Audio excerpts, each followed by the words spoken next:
Years ago, sometime in the early 90s, my boyfriend was driving me home when we saw a man lying on the ground. He was kneeling with his head on the ground and bent at a sharp angle so that he faced the street. It was 2 in the morning and the man was covered in sweat with his eyes open. We pulled over and I hopped out of the car to check on this guy.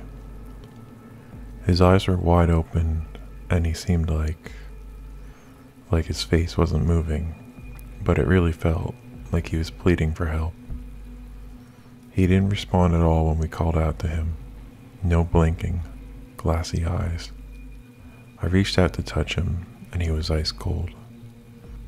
This was before cell phones, so I hopped back in the car and we sped back to my house to call 911.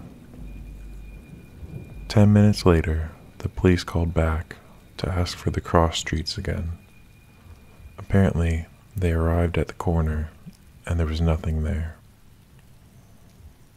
I verified that they had the right spot and they said they'd call back if they needed any more information. That was the last I ever heard about it.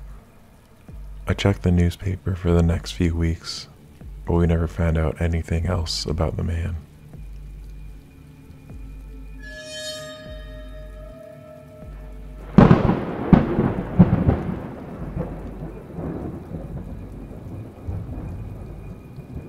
This is a story from my mother. She was home alone for a while and was expecting a friend over and was taking a shower. In case her friend came while she was in the shower still, she left a note on the front door that said, "I'm in the shower, come on in." While she was showering, she heard a knock on the bathroom door, and she said, "I'll be right out." When she got out of the shower, nobody was there, and a few minutes later, her friend pulled into the driveway.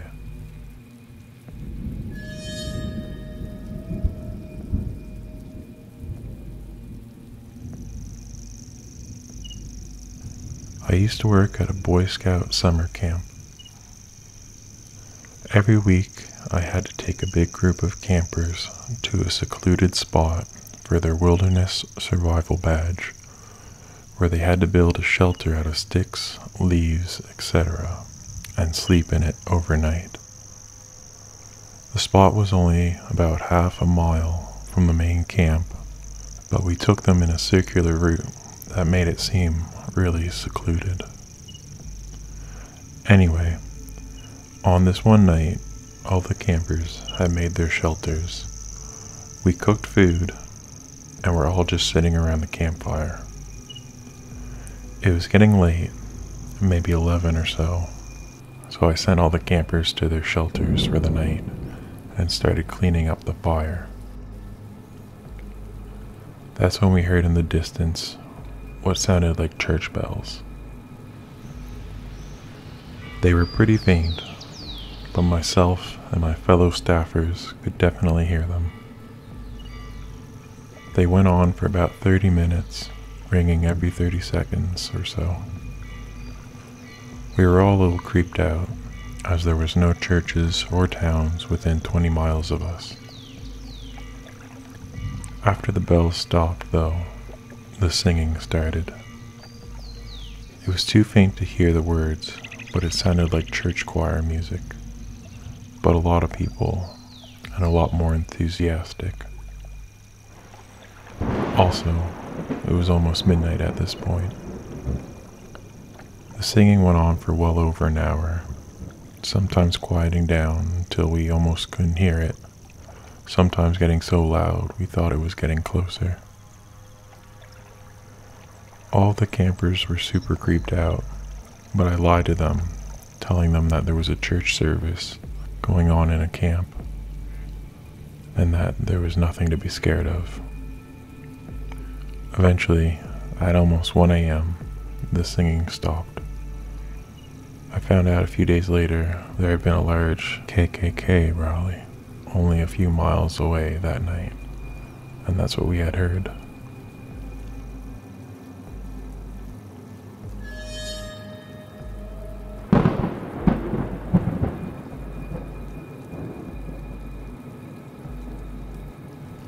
Almost every night, my TV turns on by itself at some point between 3 and 5 a.m.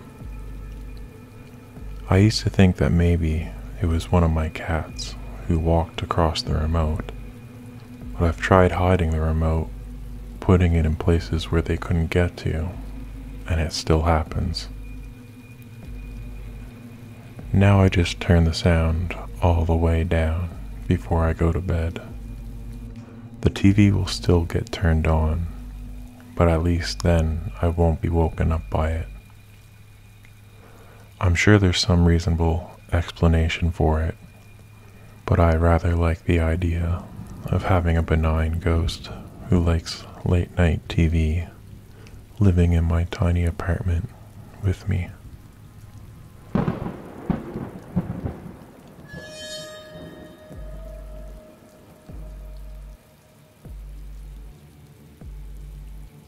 I used to live next to this old woman who would knock on my door late at night, crying and saying that there was somebody on her roof.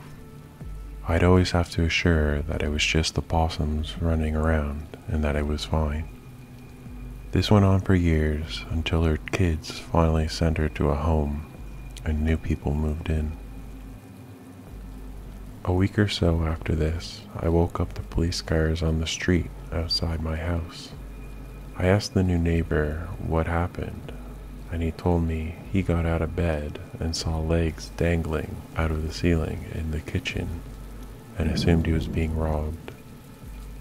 The guy got away, but when the cops checked inside the roof, they found chairs, cans of beans, water bottles, magazines, and some blankets. The old guy had been sat up there for about at least 5 years, assuming her complaints coincided with him moving in.